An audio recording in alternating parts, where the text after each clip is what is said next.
ಶ್ರೀಗಳ ಚರಣಗಳಿಗೆ ವಂದಿಸಿ ತಮ್ಮೆಲ್ಲರಿಗೂ ಶರಣು ಶರಣಾರ್ಥಿಗಳು. ಇವತ್ತಿನ ವಿಷಯ ಪ್ರಾರ್ಥನಾ ಯೋಗ. ನಾವು ಯೋಗದ ವರ್ಗೀಕರಣ ಮಾಡಿ 5 ಪ್ರಕಾರದ ಯೋಗಗಳನ್ನು ನೋಡೀವಿ. ಅದರೊಳಗೆ 6ನೇದ್ದು ಪ್ರಾರ್ಥನಾ ಯೋಗ. ಇದು ಬಹುತೇಕ ಎಲ್ಲರಿಗೂ ಗುರುತಿದ್ದಿದೆ. ಮತ್ತೊಮ್ಮೆ ಮನನ ಮಾಡಿಕೊಳ್ಳೋದಷ್ಟೇ ನಮ್ಮ ಕೆಲಸ. ಈ ಪ್ರಾರ್ಥನಾ ಯೋಗದ ಕುರಿತು ಶ್ರೀಗಳು ಬೇರೆ ಬೇರೆ ಕಡೆ ಉಲ್ಲೇಖ ಮಾಡಿದೆ. 1ನೇದ್ದು ದಿ ಟೈಪ್ಸ್ ಆಫ್ ಯೋಗ ಅಂತೇಳಿ ಅವ್ರದ್ದೊಂದು ಆರ್ಟಿಕಲ್ ಲೇಖನ. ಅದರೊಳಗೆ 6 ಪ್ರಕಾರದ ಯೋಗಗಳನ್ನು ಕುರಿತು ಅವರು ಉಲ್ಲೇಖ ಮಾಡ್ಯಾರ. ಇದೊಂದು ಲೇಖನ. 2ನೇದು ಪ್ರಾರ್ಥನಾ ಯೋಗದ ಕುರಿತು ಒಂದು ಸಣ್ಣ ಹೊತ್ತಿಗೆ ಇದೆ. 3ನೇದು ಟುವರ್ಡ್ಸ್ ಸ್ಪಿರಿಚುವಲ್ ನೀಸಸ್ ಅಂತೇಳಿ ಪುಸ್ತಕದಲ್ಲಿ ಒಂದು ಅಧ್ಯಾಯ ಪ್ರಾರ್ಥನಾ ಯೋಗ ಅಂತ ಹೇಳಿ ಬಂದಿದೆ. 4ನೇದು ಪ್ರಾರ್ಥನಾ ಯೋಗ ಅಂತ ಹೇಳಿ ನವಕಲ್ಯಾಣ ಮಠದ ಒಂದು ಪ್ರಕಟಣೆ, ಒಂದು ದೊಡ್ಡ ಪುಸ್ತಕ. ಅದರಲ್ಲಿ ಪ್ರಾರ್ಥನಾ ಯೋಗದ ಕುರಿತು ಸಾಕಷ್ಟು ಹೇಳ್ಯಾರ ಮತ್ತು ಪ್ರವಚನದಲ್ಲಿ ಶ್ರೀಗಳು ಈ ಪ್ರಾರ್ಥನಾ ಯೋಗದ ಕುರಿತು ಹೇಳ್ಯಾರ. ಪ್ರಾರ್ಥನಾ ಯೋಗದ ವೈಶಿಷ್ಟ್ಯ ಏನಂತಂದ್ರ ನಾದಾನುಸಂಧಾನ ಮತ್ತು ಚಕ್ರಾನುಸಂಧಾನ ಇವೆರಡನ್ನೂ ಒಟ್ಟಿಗೆ ನಾವು ಮಾಡ್ಕೋತೇವೆ.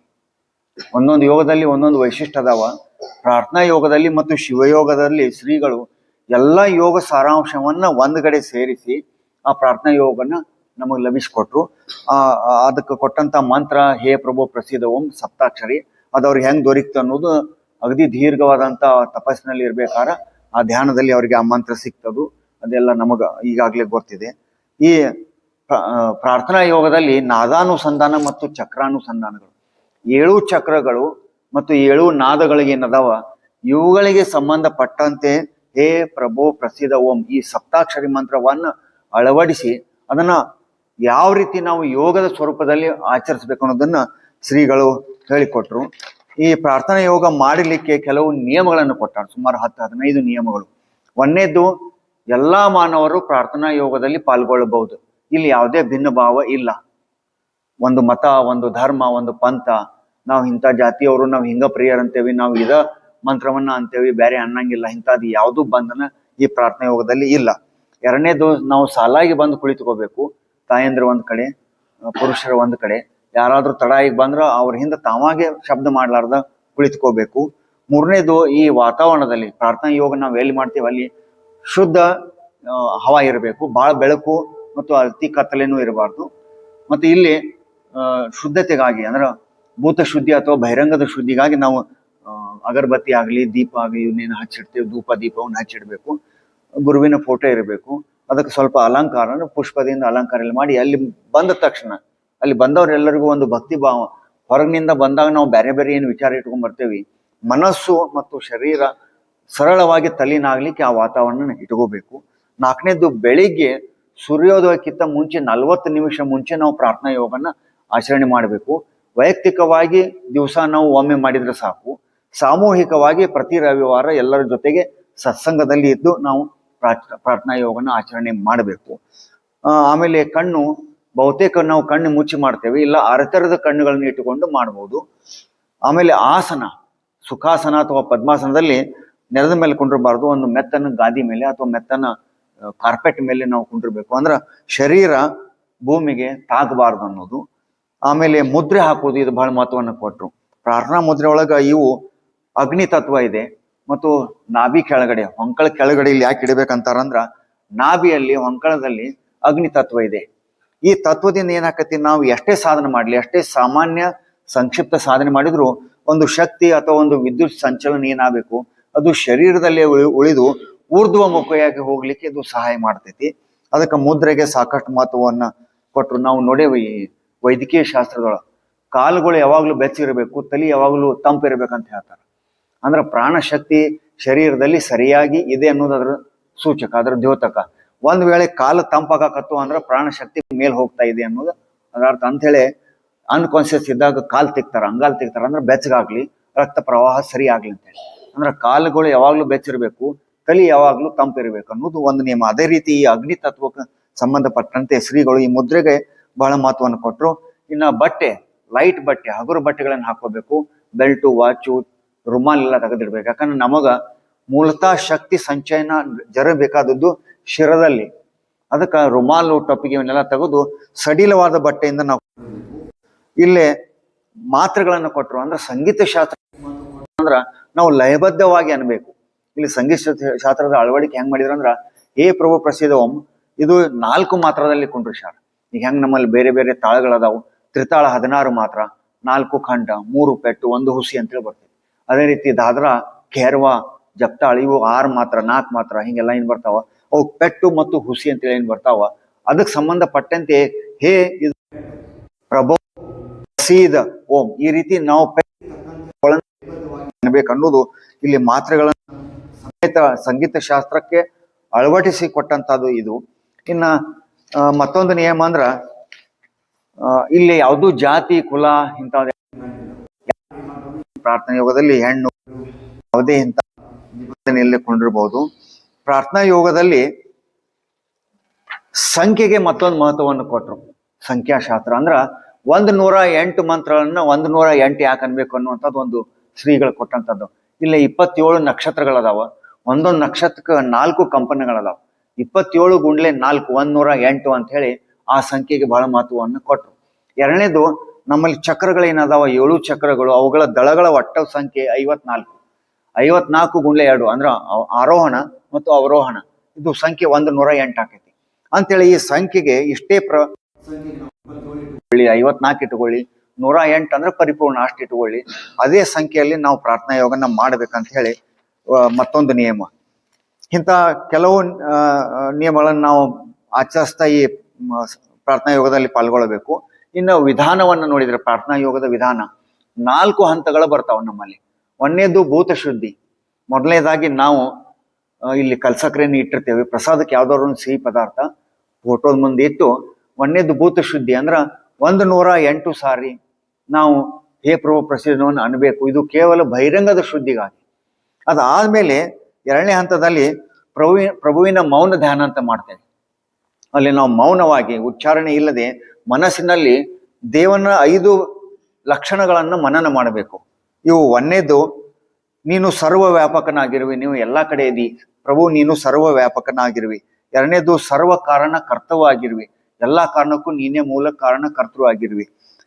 ಮೂರನೇದು ಸರ್ವಜ್ಞ ಮೂರ್ತಿ ಆಗಿರುವಿ, ನೀನು ಮಹಾಜ್ಞಾನಿ, ಎಲ್ಲವನ್ನು ತಿಳ್ಕೊಂಡಿರುವಿ. ನಾಲ್ಕನೇದು ನೀನು ಜ್ಯೋತಿ ಸ್ವರೂಪನಾಗಿರುವಿ, ಬೆಳಕಿನ ಸ್ವರೂಪದಲ್ಲಿ ನೀನು ಇರುವಿ. ಐದನೇದು ನೀನು ನನ್ನ ಹೃದಯ ಕಮಲದಲ್ಲಿ ವಾಸವಾಗಿರುವಿ. ಈ 5 ಕೆಲವು ಸಾರಿ, ಕಮ್ಮಿ 5 ಸಾರಿ ಅಥವಾ 5 ನಿಮಿಷ 10 ನಿಮಿಷ ನಾವು ಅಂತರಂಗದಲ್ಲಿ ಮನನ ಮಾಡಬೇಕು. ಇದರಿಂದ ನಾವು ಹೊರಗಿನ ಜಗತ್ತಿನಿಂದ ಅಂತರಂಗದ ಜಗತ್ತಿಗೆ ಇಳಿತೇವೆ. ಮೂರನೇ ಹಂತದಲ್ಲಿ ನಾವು ಅಂತರಂಗದ ಶುದ್ಧಿ, ಒಳಗಿನ ಶುದ್ಧೀಕರಣ. ಇಲ್ಲಿ ನಾವು ಮತ್ತೆ 108 ಸಾರಿ ಅನ್ಬೇಕು ಅಥವಾ 54 ಸಾರಿ ಅಥವಾ 27 ಸಾರಿ ಅನ್ಬೇಕು ಅಂತೇಳಿ. ಇದರಿಂದ ಪ್ರಭುವಿನ ಶಕ್ತಿ ಮತ್ತು ಮಾನವನ ಭಕ್ತಿ ಅಂದ್ರ ಕೆಳಗಿನ 3 ಚಕ್ರಗಳು ಕುಂಡಲಿನಿ, ಮೂಲಾಧಾರ, ಸ್ವಾಧಿಷ್ಠಾನ, ಮಣಿಪೂರಕ, ಇಲ್ಲಿ ಮಾನವ ಗುಣಗಳದಾವ. ಅಂದ್ರೆ ನಮ್ಮಲ್ಲಿ ಏನ್ ಬೇರೆ ಬೇರೆ ದುರ್ಗುಣಗಳದಾವ, ಕಾಮ, ಕ್ರೋಧ, ಇವೆಲ್ಲ ಈ 3 ಚಕ್ರದಲ್ಲಿ ಏರಿಳಿತ ಮಾಡ್ಕೋತಿರ್ತಾವ. ಅದರಲ್ಲಿಯೂ ಮೂಲಾಧಾರದಿಂದ ಸ್ವಾಧಿಷ್ಠಾನಕ್ಕೆ ಏಳುದು ಇಳಿದು ಮಾಡ್ತಿರ್ತೈತಿ ಕಾಮಶಕ್ತಿ. ಅದಾದ್ಮೇಲೆ ಒಂದೊಂದೇ ಈ ಮಾನವೀಯ ಗುಣಗಳು ಅನಾಹತ ಚಕ್ರದಲ್ಲಿ, ಹೃದಯ ಚಕ್ರದಲ್ಲಿ ಪರಿವರ್ತನೆ ಆಗುವಂತ ಚಕ್ರ. ಅಂದ್ರ ಮಾನವ ಶಕ್ತಿ ಊರ್ಧ್ವಮುಖವಾಗಿ ಆರೋಹಣ ಕ್ರಿಯೆಯಿಂದ ಅನಾಹತ ಚಕ್ರಕ್ಕೆ ಬರಬೇಕು. ಎಷ್ಟೆಷ್ಟು ನಾವು ಮೇಲ್ಗಡೆ ಏರ್ತೇವೋ ಅಷ್ಟಷ್ಟು ಪ್ರಭುವಿನ ಕರುಣಾ ಶಕ್ತಿ ಪಿನಿಯಲ್ ಅಂದ್ರ ಸಹಸ್ರಾರ ಆಜ್ಞಾ ಮತ್ತು ವಿಶುದ್ಧಿಯಿಂದ ಕೆಳಗೆ ಇಳ್ಕೊತ ಬಂದು ಅದು ಅನಾಹತ ಚಕ್ರದಲ್ಲಿ ಒಂದಾಗ್ತದೆ. ಅದಕ್ಕೆ ಇಲ್ಲಿ ಸಂಗಮ ಅಂತ ಏನ್ ಕರೆದು ಇದಕ್ಕ ನಾವು ಈಗಾಗ್ಲೇ ನೋಡಿವಿ, ತ್ರಿವೇಣಿ ಸಂಗಮ ಅಂತ ಹೇಳಿ. ಮೂಲಾಧಾರದಲ್ಲಿ ಒಮ್ಮೆ 3 ನಾಡಿಗಳು ಒಂದಾಗ್ತಾವ, ಅನಾಹತದಲ್ಲಿ ಮತ್ತು ಆಜ್ಞಾ ಚಕ್ರದಲ್ಲಿ. ಅನಾಹತ ಚಕ್ರದಲ್ಲಿ ಪರಿವರ್ತನೆ ಆಗುವಂತ ಚಕ್ರ. ಮಾನವೀಯ ಗುಣಗಳು ದೈವಿ ಗುಣಗಳಾಗಿ ಪರಿವರ್ತನೆ ಆಗ್ಬೇಕಾದ್ರೆ ಅಂದ್ರೆ ನಮ್ಮ ಮಾನವೀಯ ಶಕ್ತಿ, ಇದಕ್ಕೆ ಶ್ರೀಗಳು ಬಹಳಷ್ಟು ಗೌರವ ಕೊಟ್ಟರು. ಮಾನವನ ಶಕ್ತಿ ಹಂತಂತಿಂತದಲ್ಲ. ಇವತ್ತಿನ ವಿಜ್ಞಾನವನ್ನು ನೋಡಿದ್ರ ಎಷ್ಟರ ಮಟ್ಟಿಗೆ ನಾವು ಪ್ರಗತಿ ಆಗ್ಯಾವಿ ಅದನ್ನ ಅವರು ಬಹಳಷ್ಟು ಗೌರವದಿಂದ ನೋಡಿದ್ರು. ನೀ ಅಭ್ಯಾಸ ಮಾಡಿದ್ರೆ ನಾ ಆಶೀರ್ವಾದ ಮಾಡ್ತೇನೆ ಅಂತಿದ್ರು. ನೀ ಅಭ್ಯಾಸ ಮಾಡ್ಲಾರ್ದ ಬಂದಿಲ್ಲ ನಾನು ಪರೀಕ್ಷೆದೊಳಗೆ ಪಾಸ್ ಆಗಂತಂದ್ರ ನಿನ್ನ ಪ್ರಯತ್ನಕ್ಕೆ ನಾನು ಶಕ್ತಿ ಕೊಡಬಲ್ಲೆ, ಅದನ್ನ ಬಿಟ್ಟು ಎಲ್ಲ ನನ್ನ ಮೇಲೆ ಹಾಕಿದ್ರೆ ನಾ ಯಾಕೆ ಮಾಡ್ಬೇಕನ್ನೋದು ಶ್ರೀಗಳ ಒಂದು ಉದಾಹರಣೆ. ಮಾನವ ಶಕ್ತಿ ಜಾಗೃತಿ ಹಾಕೋತ್ ಹೋದಂಗ ಪ್ರಭುವಿನ ಕರುಣಾ ಶಕ್ತಿ ಇಲ್ಲಿ ಇಳಿಬೇಕು. ಇದಕ್ಕೆ 3ನೇ ಹಂತದಲ್ಲಿ ನಾವು ಈ ಪ್ರಾರ್ಥನೆಯನ್ನು ಮಾಡ್ತೀವಿ. 4ನೇ ಹಂತದಲ್ಲಿ ಪ್ರಭುವಿನ ಈ ಕರುಣೆ ನಾವು ಬೇರೆ ಬೇರೆ ರೂಪದೊಳಗೆ ಬರ್ತೈತಿ. ಅದು ಒಂದು ಪ್ರಸಾದ ರೂಪದಲ್ಲಿ, ಒಂದು ಕಲಸಕ್ರೇನೋ ಸಿಹಿ ಪದಾರ್ಥ ಇದ್ರ ಅದು ಮ್ಯಾಗ್ನೆಟೈಸ್ ಆಕೈತಿ. ಮೊದಲು ಪದಾರ್ಥ ಇದ್ದುದು ಅದು ಪರಿವರ್ತನೆ ಆಗಿ ಪ್ರಸಾದ ರೂಪ ಬರ್ತೈತಿ. ಆ ಮ್ಯಾಗ್ನೆಟೈಸ್ ಅದನ್ನ ಎಲ್ಲರೂ ಹಂಚಿಕೊಂಡು ತಗೋಬೇಕನ್ನೋದು ಆ ಶಕ್ತಿ. ಅದು ಎಲ್ಲರಿಗೂ ತಲುಪಬೇಕು. ಅಷ್ಟೆಲ್ಲ ನಾವು ಮನೆ ಮಂದಿಗೂ ಕೊಡ್ತೇವೆ. ಯಾರಿಗೆ ಬರಕ್ ಆಗಿಲ್ಲ ಅವ್ರಿಗೆ ಸತ್ಯಕ್ಕೆ ನಾವು ಆ ಪ್ರಸಾದ ಕೊಟ್ರೆ ಇಷ್ಟೇ ಪ್ರತಿಫಲ ಅವ್ರಿಗೂ ಸಿಗ್ತೈತಿ. ಇನ್ನ ಸತ್ಸಂಗದ ಒಂದು ಮಹತ್ವವನ್ನು ಹೇಳ್ಬೇಕಾತಂದ್ರ ಒಬ್ಬನ ಏಕಾಂಗಿಯಾಗಿ ಪ್ರಾರ್ಥನಾ ಯೋಗದ ಮಾಡೋದು ಬೇರೆ, ಸಾಮೂಹಿಕವಾಗಿ ಪ್ರಾರ್ಥನಾ ಯೋಗದ ಮಾಡೋದು ಬೇರೆ. ಇಲ್ಲಿ ಸಾಮೂಹಿಕ ಅನ್ನೋದಕ್ಕ ಶ್ರೀಗಳು ಎಷ್ಟೊಂದು ಗೌರವ ಕೊಟ್ರಂತಂದ್ರ ಈ ರುದ್ರಾಭಿಷೇಕ ಅಂತ ಮಾಡ್ತಾರ. 11 ಜನರು ನಮಕ್ ಚಮಕ್ ಮಂತ್ರವನ್ನ ಅನ್ಬೇಕಂತ ಹೇಳಿ, ಅಂದ್ರೆ ಅದು ಒಂದು ವೈಜ್ಞಾನಿಕ ಕಾರಣವನ್ನ ಶ್ರೀಗಳು ಕೊಟ್ರು.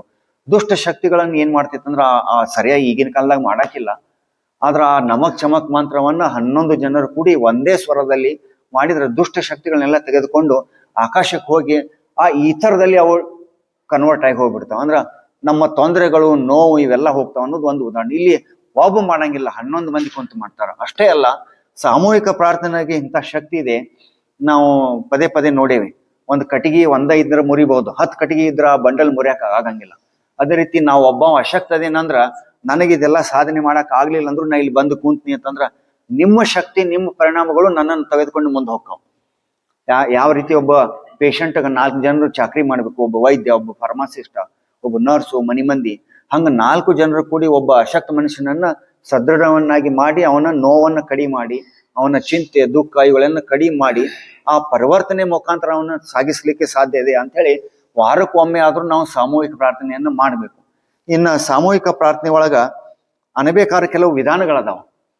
ಹೇ ಪ್ರಭು ಪ್ರಸಿದ್ಧ ನಮ್ ಹೆಂಗ್ ಅನ್ಬೇಕಂತಂದ್ರ ಇಂಗ್ಲಿಷ್ ಎಂ ಆಕಾರದೊಳಗೆ ನಾವು ಆರೋಹಣ ಅವರೋಹಣ ಮಾಡಬೇಕು. ಅಂದ್ರ ಪೂರಕ, ಕುಂಭಕ, ರೇಚಕ, ಕುಂಭಕ, ಈ ರೀತಿ ಇಂಗ್ಲಿಷ್ ಎಂ ಅಕ್ಷರದಲ್ಲಿ ಏರಿಳಿತ ಆಗ್ಬೇಕು ನಮ್ಮ ನಾದ. ಹೇ ಅನ್ನೋದು ಆರೋಹಣ ಕ್ರಿಯೆ, ಏರ್ಕೋತ ಹೋಗ್ಬೇಕು. ಪ್ರಭೋ ಅನ್ನೋದು ಇಳ್ಕೋತ ಬರಬೇಕು. ಪ್ರಸೀದ ಏರಬೇಕು. ಓಂ ಅನ್ನೋದು ಇಳಿಬೇಕು. ಅಂದ್ರೆ 7 ಚಕ್ರಗಳಲ್ಲಿ ಈ ಸಂಚಯನ ಏನಾಗಬೇಕು, ಕೊನೆಗೆ ಸಹಸ್ರಾರದಲ್ಲಿ ಆ ಎಷ್ಟು ಕಂಪನಗಳು ಹೋಗಿ ಸೇರ್ಬೇಕು ಅನ್ನೋದು ಇದು ಈ ಮಂತ್ರವನ್ನ ಅನ್ನುವಂತ ಒಂದು ಪದ್ಧತಿ. ಆಮೇಲೆ ಈ ಮಂತ್ರದಿಂದ ನಮಗ ಏನಾಕೈತೆ ಅಂದ್ರೆ ನಾವು ಕೊನೆಗೆ ಇಂಥ ಪ್ರಭುವಿನ ಶಕ್ತಿ ನಮಗ ಸಿಕ್ಕ ಮೇಲೆ ನಾ ಏನು ಪ್ರಭುವಿಗೆ ಕೊಡ್ಲಿಕ್ಕೆ ಬರ್ತೈತೆ ಅನ್ನೋದನ್ನು ಶ್ರೀಗಳು ಹೇಳ್ಯಾರ. ಅಂದ್ರೆ ದೇವ್ರನ್ನ ನಾವೇನು ಬೇಡ್ಕೋತೇವಿ, ಈ ನಾ ಅದನ್ನ ಕೊಡ್ತೇನೆ ಇದನ್ನ ಕೊಡ್ತೇನೆ ಅಂತ ಹೇಳಿ, ಹಂಗ ನಮಗ ಪ್ರಾರ್ಥನಾ ಯೋಗದಿಂದ ನಮಗ್ ಶಕ್ತಿ ಸಿಕ್ಕ ಮೇಲೆ, ನಮ್ಮ ನೋವು ಕಡಿಮೆ ಆದ ಮೇಲೆ, ನಾನು ಪಾರ ಆದ್ಮೇಲೆ ನಾನು ದೇವರಿಗೆ ಏನು ಕೊಡ್ಲಿಕ್ಕೆ ಸಾಧ್ಯ ಅಂದ್ರ ಕೊನೆಗೆ ಆ ಹಾಡಿನಲ್ಲಿ ಅದನ್ನೇ ಹಾಡ್ತೇವೆ. ಎನ್ನುವುದು ಯಾವುದಯ್ಯ ಅಂದ್ರೆ ಅದನ್ನ ನಾವು ಅರ್ಥಬದ್ಧವಾಗಿ ಹಾಡಬೇಕು. ನಾನು ನಿನಗೆ ಏನೂ ಕೊಡಂಗಿಲ್ಲ, ನಾನು ಬಂಗಾರದ ಕಿರೀಟ ಕೊಡಂಗಿಲ್ಲ, ಬೆಳ್ಳಿ ಉಡ್ದಾರ್ ಕೊಡಂಗಿಲ್ಲ, ಶೀರಿ ಕೊಬ್ಸ ಏನೂ ಯಾರಿಗೂ ನಾನು ದೇವರಿಗೆ ಕೊಡೋದು ಸಾಧ್ಯ ಇಲ್ಲ. ಬೇರೆಯವರು ಏನು ಸುಖದಿಂದ ಇರ್ತಾರೋ ಆ ಸೌಖ್ಯವನ್ನು ನೋಡುವಂತ ನನ್ನ ಕಣ್ಣುಗಳು ಮಾತ್ರ ನಿನಗೆ ಕೊಡ್ಲಿಕ್ಕೆ ಸಾಧ್ಯ ಅನ್ನೋದು. ಅಂದ್ರೆ ಅರ್ಪಣಾ ಭಾವ, ಆ ಸಮರ್ಪಣಾ ಭಾವದಿಂದ ನಾನು ಏನೂ ಕೊಡಂಗಿಲ್ಲ, ನಿನಗ ಆ ಎಲ್ಲರ ಸೌಖ್ಯನ ನೋಡುವಂತ ಆ ಮನಸ್ಸು, ಆ ಕಣ್ಣು ನನಗೆ ಸಿಕ್ಕರೆ ಸಾಕು ಅನ್ನುವಂಥದ್ದು ನಾವು ಅರ್ಪಣೆ ಮಾಡುವಂತ ಆ ಭಕ್ತಿ ಗೀತೆಯಲ್ಲಿ ನಾವು ಹಾಡ್ತೇವೆ. ಇನ್ನ ಈ ಪ್ರಾರ್ಥನಾ ಯೋಗದಲ್ಲಿ ಏನು ನಮಗ್ ಲಾಭ ಆಕೈತೆ ಅಂತಂದ್ರ, ಒಂದನೇದಾಗಿ ನಮ್ಮ ದೇಶದ ಸ್ವಾತಂತ್ರ್ಯ ಸಿಗಬೇಕಾದ್ರಂದ್ರ ನಾವೆಲ್ಲರ ಮನಸ್ಸುಗಳು ಒಂದಾದಾಗ ಮಾತ್ರ ಸಾಧ್ಯ ಆಯ್ತು. ತುಕುಡಿ ಏನಾಗಿತ್ತು ದೇಶ, ಬೇರೆಯವರ ಕಡೆ ನಾವು ಪ್ರಾರ್ಥನೆಯನ್ನು ಬೇರೆ ದೃಷ್ಟಿಯೊಳಗೆ ನೋಡ್ತೇವೆ. ಆದ್ರೆ ಭಾರತದಲ್ಲಿ ಪ್ರಾರ್ಥನೆ ಎಲ್ಲ ಧರ್ಮದಲ್ಲಿ ಬಂತು, ವೇದಗಳಲ್ಲಿ ಬಂತು, ಎಲ್ಲ ವಚನ ಸಾಹಿತ್ಯದಲ್ಲಿ ಬಂತು, ಎಲ್ಲ ಕಡೆ ಬೇಡುವೇನ ಅಭಾವ ಅಂತ ಬಂತು. ಆದ್ರೆ ಈ ಪ್ರಾರ್ಥನಾ ಯೋಗವನ್ನ ಶ್ರೀಗಳು ಪ್ರಾರ್ಥನೆಗೆ ಮಾತ್ರ ಸೀಮಿತ ಇರಲಿಲ್ಲ, ಅದಕ್ಕೆ ವೈಜ್ಞಾನಿಕ ಅಂಶಗಳನ್ನ ಸೇರಿಸಿ ಅದನ್ನ ಯೋಗ ಸ್ವರೂಪಕ್ಕೆ ಕೊಟ್ರು. ಒಬ್ರು ಯಾರು ಪ್ರಶ್ನೆ ಕೇಳಿದ್ರು, ಮಹಾತ್ಮ ಗಾಂಧಿ ಅವರು ಎಷ್ಟು ಪ್ರಾರ್ಥನೆ ಮಾಡಿದ್ರು, ಆದ್ರೆ ನೆಹರು ಅವ್ರದ್ದು ಮತ್ತು ಮೊಹಮ್ಮದ್ ಅಲಿ ಜಿನ್ನಾ ಅವ್ರದ್ದು ಮನ ಪರಿವರ್ತನೆ ಯಾಕೆ ಆಗ್ಲಿಲ್ಲ ಅಂತ ಹೇಳಿ. ಅದಕ್ಕೆ ಶ್ರೀಗಳು ಹೇಳಿದ್ರು, ಅವ್ರು ಮಾಡಿದ್ದು ಪ್ರಾರ್ಥನಾ ಯೋಗ ಅಲ್ಲ ಅಂತ ಹೇಳಿ. ಅಂದ್ರ ಪ್ರಾರ್ಥನಾ ಯೋಗ ಮಾಡಿದ ಮೇಲೆ ಅಂತ ಶಕ್ತಿ ನಮ್ಮಲ್ಲಿ ಬರಬೇಕು, ಆ ಮನ ಪರಿವರ್ತನೆ ಆಗ್ಬೇಕು. ನಮ್ಮ ಕೆಲಸಗಳನ್ನ ನೋಡಿ ಸಂತೋಷ ಪಡುವಂತವ್ರು ಇರ್ತಾರ, ಏನಾರೇ ಮಾಡಿ ಕಲ್ಲು ಹಾಕ್ಬೇಕು ಅನ್ನೋ ಮಂದಿನೂ ಇರ್ತಾರ. ಅವರನ್ನ ಸಹಿತಕ್ಕೆ ಮನ ಪರಿವರ್ತನೆ ಮಾಡಲಿಕ್ಕೆ ನಾವು ಅಷ್ಟು ಪ್ರಯತ್ನ ಮಾಡುವಂತ ಒಂದು ಶಕ್ತಿ ಈ ಪ್ರಾರ್ಥನಾ ಯೋಗದಲ್ಲಿ ಇರಬೇಕು. ಎರಡನೇದು ಒಕ್ಕಟ್ಟು. ಇಷ್ಟಲಿಂಗ ಪೂಜೆ ಒಳಗೆ ಶ್ರೀಗಳು ಹೇಳಿದ್ದಿದೆ, ಅನಿಷ್ಟದೊಡನೆ ಹೋರಾಟವೇ ಇಷ್ಟಲಿಂಗ ಪೂಜೆ ಅಂತ ಹೇಳಿ. ಆ ಅನಿಷ್ಟದ ವಿರುದ್ಧ ಹೋರಾಡ್ಬೇಕಾತನ ಒಮ್ಮೊಮ್ಮೆ ನಮಗ್ ಸಾಧ್ಯ ಆಗಂಗಿಲ್ಲ, ಒಬ್ಬನಿಗೆ ಸಾಧ್ಯ ಆಗಂಗಿಲ್ಲ. ಅದಕ್ಕೆ ನಾವು ಸಾಮೂಹಿಕವಾಗಿ ಕೂಡಿದ್ವಿ ಅಂದ್ರ ಒಂದು ಸಮಾಜಕ್ಕ, ಒಂದು ಸಮುದಾಯಕ್ಕ, ಒಂದು ಕುಟುಂಬಕ್ಕ ಮತ್ತು ಒಂದು ದೇಶಕ್ಕೆ ನಾವು ಒಂದು ಪ್ರಬಲ ಶಕ್ತಿಯನ್ನು ಕೊಡ್ತೇವೆ. ನಮ್ಮ ದೇಶ ಇಷ್ಟೊಂದು ಅಧೋಗತಿಗೆ ಯಾಕೆ ಇಳಿತು ಅಂದ್ರೆ ಶ್ರೀಗಳು ಹೇಳ್ಯಾರ ರಾಷ್ಟ್ರಧರ್ಮ ಅನ್ನುವಂತ ಒಂದು ಪ್ರವಚನದಲ್ಲಿ. ನಮ್ಮೊಳಗ ಕಚ್ಚಾಡುದು, ನಮ್ಮೊಳಗ ಕಾಲು ಎಳಿದು, ನಮ್ಮೊಳಗ ಈ ಹಿಂದಿನಿಂದ ಬೆನ್ನಿಗೆ ಚೂರಿ ಇಡುವಂತ ಕೆಲಸದಿಂದ ಈ ಭಾರತಕ್ಕೆ ಇಷ್ಟೊಂದು ತೊಂದರೆ ಆಯ್ತು. ಬೇರೆಯವರ ಅಸೂಯನ್ನ ನೋಡಿ ಪರಕೀಯರನ್ನ ಕರ್ಕೊಂಬಂದ ಅಣ್ಣತಮ್ಮರ ಮೇಲೆ ಯುದ್ಧ ಮಾಡಿಸ್ತವ್ರದ. ಅಂದ್ರೆ ನಮ್ಮಲ್ಲಿ ಇಂಥ ಅವಗುಣಗಳು ಬರಬಾರ್ದು ಅಂತ ಹೇಳಿ ನಮ್ಮಲ್ಲಿ ಈ ಏಕತೆ, ಈ ಮನೋಭಾವನೆ ಬರ್ಲಿ. ರಾಷ್ಟ್ರಭಕ್ತಿ ಅಷ್ಟೇ ಅಲ್ಲ, ಒಳ್ಳೆ ಸತ್ಸಂಗದ ವಿಚಾರಗಳು ಸೈನಿಕರಿಗೂ ತಲುಪಲಿ. ಅಲ್ಲಿ ಅವ್ರು ಯುದ್ಧ ಮಾಡ್ತಾರಂದ್ರೆ ಕೇವಲ ಶಸ್ತ್ರ ಅಷ್ಟು ಅವ್ರಿಗೆ ಉಪಯೋಗ ಬೀಳಂಗಿಲ್ಲ, ಶಾಸ್ತ್ರಗಳು ಉಪಯೋಗ ಬರ್ತಾವೆ. ಶಸ್ತ್ರ ಮತ್ತು ಶಾಸ್ತ್ರ ಇವುಗಳ ಸಂಯೋಜನೆಯನ್ನ ಶ್ರೀಗಳು ಪ್ರಾರ್ಥನಾ ಯೋಗದಲ್ಲಿ ಮಾಡಿಕೊಟ್ರು. ಇದ್ರಾಗೆ ಪ್ರಾರ್ಥನಾ ಯೋಗದೊಳಗೆ ನಮಗೆ ಸಾಕಷ್ಟು ಅನುಕೂಲ ಆಕಾವ. ಇದು ಒಂದ್ ಕಡೆ ಶ್ರೀಗಳು ಬರ್ದಾರ, ಸೈನಿಕನಿಗೆ ಇದು ರಕ್ಷಾ ಕವಚ ಅಂತ ಹೇಳಿ. ನಾವೇನು ಹೋರಾಟಕ್ಕೆ ಹೋಗ್ತೇವೆ, ನಾವೆಲ್ಲರೂ ಮದುವೆ ಮುಂಜಿಗೆ ಹೋದೇವಿ ಅಂದ್ರೆ, ಪ್ರವಾಸಕ್ಕೆ ಹೊಂಟಿವಿ ಅಂದ್ರ ಮೊದಲು 5 ಸಾರಿ ಆದರೂ ನಾವು ಪ್ರಾರ್ಥನಾ ಯೋಗ ಮಾಡಿ ಬಸ್ ಹತ್ತೇವೆ.